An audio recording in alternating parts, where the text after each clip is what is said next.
Hello everyone, আসসালামু আলাইকুম। কেমন আছেন সবাই? আজকে আরও একটি নতুন ভিডিও নিয়ে হাজির হয়েছি আপনাদের মাঝে। তো চলুন শুরু করা যাক আজকের ভিডিওটি।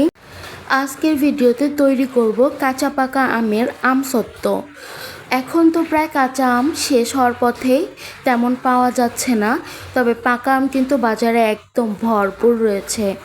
আর এই কারণে আমি পাকা আম দিয়ে আজকে তৈরি করে ফেললাম পাকা কাঁচা আমের আমসত্ত্ব। এখানে কিছু আম পাকা ছিল, কিছু আম কাঁচা ছিল, আর সেখান থেকে আমি 3টা পাকা আম আর একটা কাঁচা আম নিয়েছি। কাঁচা আমটা টক হতে সাহায্য করবে, আর পাকা আমগুলো তো এমনিতেই মিষ্টি, আর হাড়ি ভাঙা আম তো এমনিতেই মিষ্টি থাকে। তো আমসত্ত্ব বানানোর জন্য এখানে আমি মশলা প্রথমেই তৈরি করে নিচ্ছি। আর মশলা তৈরি করতে এখানে আমি 3টা শুকনো মরিচ ব্যবহার করেছি, আর সাথে ব্যবহার করেছি সামান্য পরিমাণ 5 ফোড়ন। আর এখানে শুকনো মরিচগুলো প্রথমে আমি ভেজে নিচ্ছি। শুকনো মরিচগুলো হাফ ভাজা হয়ে গেলে এখানে আমি 5 ফোড়ন দিয়ে দিব। 5 ফোড়নের পরিমাণটা সামান্যই দিব, কারণ আমের পরিমাণটাও সামান্য। আর এখানে হাফ শুকনো মরিচ ভাজা হওয়ার পরে 5 ফোড়নটা দেওয়ার কারণ হচ্ছে দুটো একসাথে দিলে 5 ফোড়নটা বেশি ভাজা হয়ে যাবে, আর বেশি ভাজা হয়ে গেলে খেতে একটু তিতা ভাব লাগতে পারে। আর এই তো দেখেন, আমি আমগুলোকে একদম টুকরো টুকরো করে কেটে নিয়েছি। যদিও দেখতে সবগুলোই পাকা মনে হচ্ছে, তবে এখানে হালকা কাঁচা কিছু আম আছে যেগুলো কিনা একদম টক ছিল। তো এখন আমি সেই মশলাগুলো উঠিয়ে নিয়ে এখানে আমি আমগুলো দিয়ে দিয়েছি। আর এখন দিয়ে দিব সামান্য লবণ, যেন আমটা দ্রুত সেদ্ধ হয় আর যেন নিচে না লেগে যায়। এই কারণে আমি সামান্য পরিমাণ পানি দিয়ে দিব। আর এটা আমগুলো সেদ্ধ হতে হতেই কিন্তু একদম শুকিয়ে যাবে।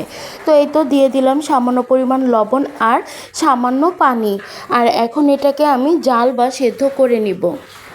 আচ্ছা, আপনারা কি কোনো কিছু লক্ষ্য করেছেন যে আমি আমগুলোকে কেন ব্লেন্ডার করে নিলাম না কেন?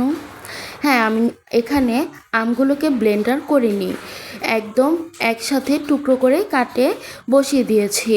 এর মাঝে আমগুলো পাল্প বা লিকুইড তৈরি হয়ে যাবে। এখানে ব্লেন্ডারের ঝামেলা এড়াতে আমি এটা করেছি। আর এক পাশে তো দেখতেই পেলেন আমি মশলাগুলো গুঁড়ো করে নিচ্ছিলাম। আপনারা চাইলে ব্লেন্ডারেও গুঁড়ো করতে পারেন, বা শিলপাটাও করতে পারেন, বা আমার মতো এভাবে ছেঁচে নিতেও পারেন।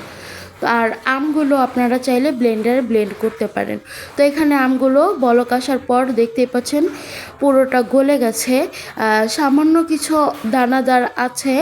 এগুলোকে এখন আমি ডাল ঘুটনি দ্বারা একদম স্ম্যাশ করে নিব।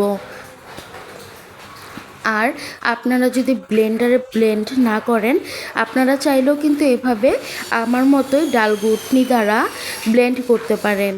আর ভিডিওর ব্যাকগ্রাউন্ডে যে শব্দগুলো হচ্ছে ওগুলো একটু স্কিপ করে যাবেন, কারণ গত কয়েকদিন যাবৎ বৃষ্টি হওয়ার কারণে প্রত্যেকটা ভিডিওতে এমন ব্যাকগ্রাউন্ড সাউন্ড অ্যাড হচ্ছে।